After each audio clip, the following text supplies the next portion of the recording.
Artileri Brigade keempat NMLPR menghancurkan posisi kaum nasionalis angkatan bersenjata Ukraina.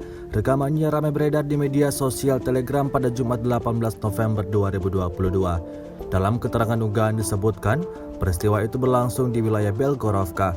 Sebelum melakukan penyerangan, pasukan Rusia terlebih dahulu memulai dengan membidik ke titik-titik tertentu. Selang berapa lama artileri langsung diluncurkan. Terhitung sebanyak 4 kali ledakan memporak-porandakan posisi pasukan Ukraina.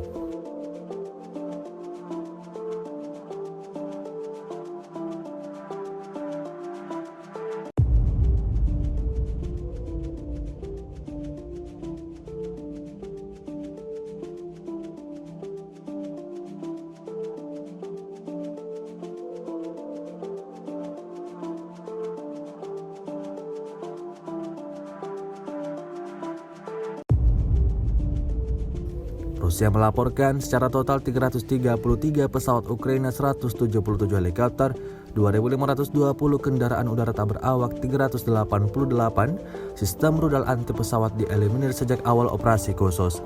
Dari kubu Kiev, Kementerian Pertahanan Ukraina melaporkan 400 tentara Rusia dieliminir dalam sehari terakhir. Total 83.110 prajurit Federasi Rusia meninggal sejak awal konflik hingga hari ke-268.